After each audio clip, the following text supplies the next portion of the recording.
So I want to do a channel update here for late February. It's actually February 22nd, so I guess not quite late February 2020.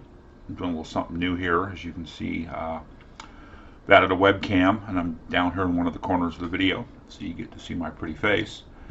Anyhow, I want to talk about the channel, where we are, moving forward, and a couple of the things coming up. So let's just jump in and talk about playlists. So I've had several viewers comment that my playlists were just a scrambled mess. And I hadn't paid a lot of attention to playlists, and you were absolutely right, and thank you for bringing it to my attention. So I've spent a significant amount of time cleaning up the playlist, getting things reordered, uh, things that make sense, doing some rearranging, but in all the playlists, let's grab one here with a few videos in it. I've actually gone in, come on YouTube, why are you so slow here? I've actually gone in and arranged the videos into the correct order.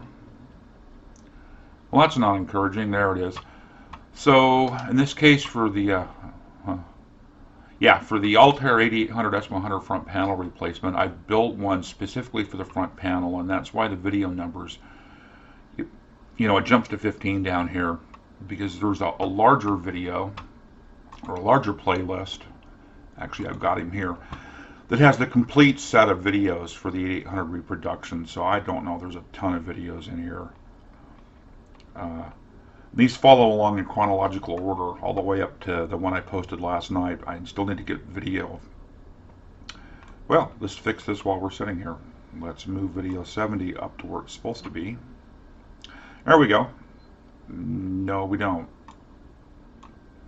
The lag here is quite astonishing. Of course, I'm recording two video streams, the screen here and off the webcam. We'll see how this turns out.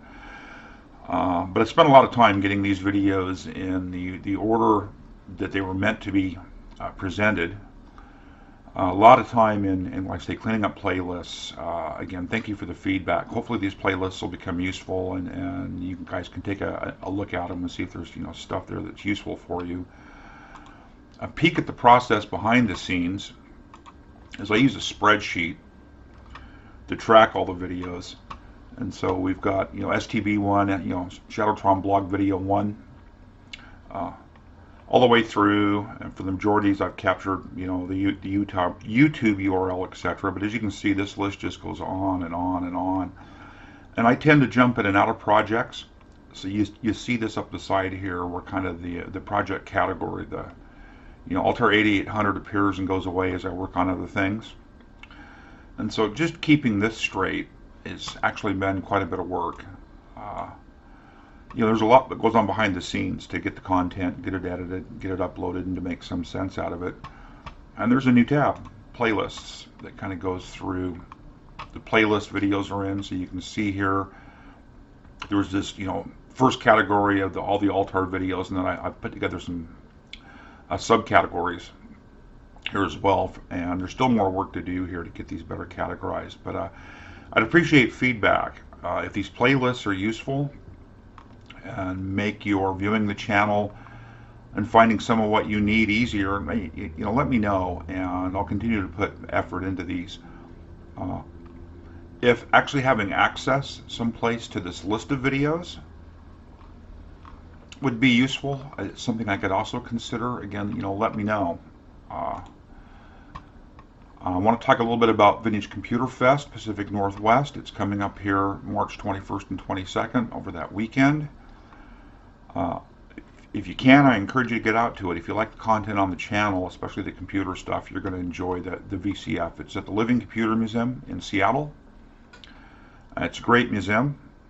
It's been a while since I've been there, but lots of live exhibits. The Living Computer Museum is literally about allowing you to sit down at a machine and have a play with it. There was a PTP-7 there last time I was there that I sat down at and actually did a bit of programming on right off a teletype. It was a lot of fun. Looks like they're going to have a good list of exhibitors this year. I'm hiding down here. I'm bringing the Altair 8800 that we put so much effort into building. I'll be bringing that along with me. 8-inch floppies, be able to boot CPM. I've designed kind of this so I can pull the components apart. so you can get a better look. Like the card cage lifts up out of the case itself and can sit next to it, and that way you can see the front panel and the case with the power supply in it. You can also get a really good look at the card cage because it'll be out of the machine. The floppy drives will have the covers off if you're interested in hearing, the heads load and watching the heads step.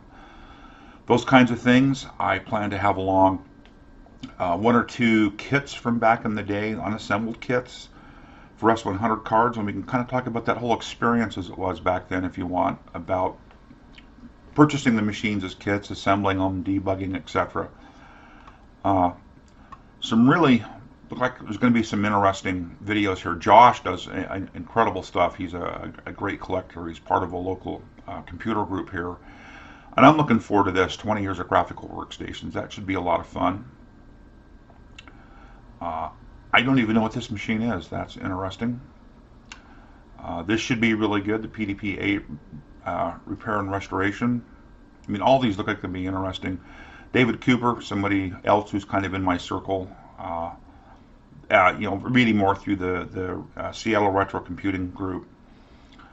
Big VAX guy, so a VMS cluster including a 750. It makes me wonder if he's actually going to drag in all his VAX stuff and set it up. I'm guessing so. The Magic 1 homebrew CPU. There's a lot of good stuff here. I think this will be interesting. Sergey's an interesting character. This should be a lot of fun. I mean, all these look good to me. I've heard about the YCAT. It'll be fun to take a look at it. I love the old Tektronix 4054 computer systems. I'd love to eventually add one to my collection. The High Nibble is going to be there. I believe David is the High Nibble himself. I built one of his kits. We have a series of videos on the channel. I think out of his batch 2. It may have been a batch 1. Yeah, there's a typo here on the web page. I'll have to point it out. It's the MSI 8080 replica kit. It's going to be fun to meet him. I produced a lot of content on the channel about the experience of building one of these, and I fairly often somebody will pop up and say, I found your video so and so useful as I was assembling mine. My videos are really meant to complement his, so it should be fun. It should be fun to see him. I hope people can make it out. If not, that's cool too, but definitely going to be there.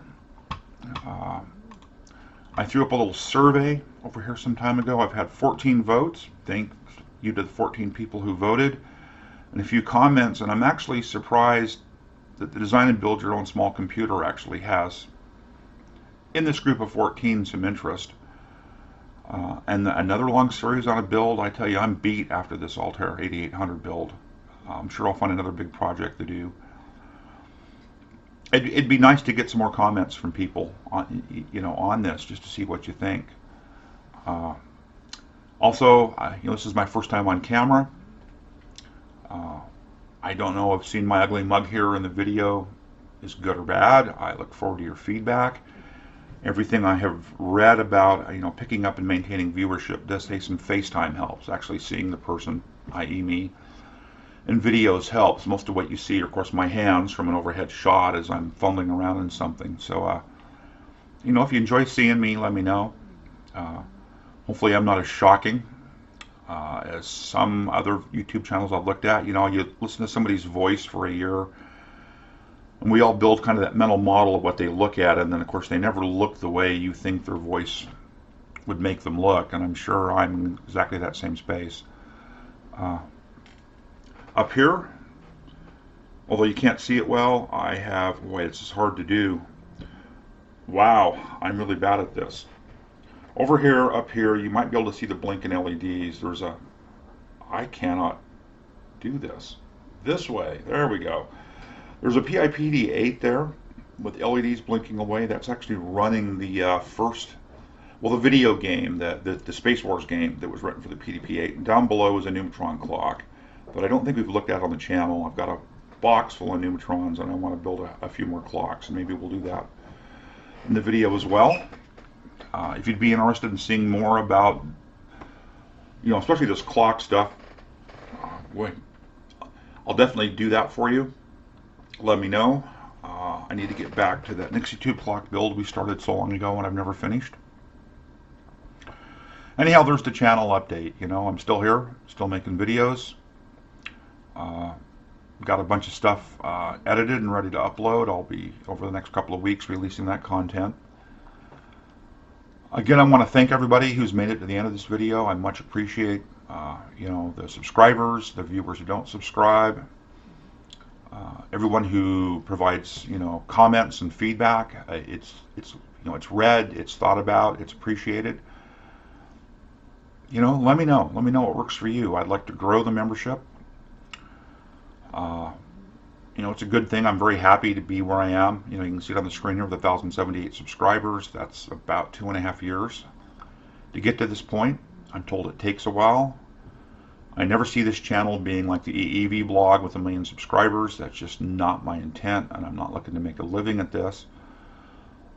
Really, it's about sharing with you, the viewers, and kind of hearing when you ask for things, trying to provide that. Anyhow, I've rambled on and on here for how long? 11 minutes and 18 seconds at this point. So I'll get this edited and uploaded, and we'll talk soon.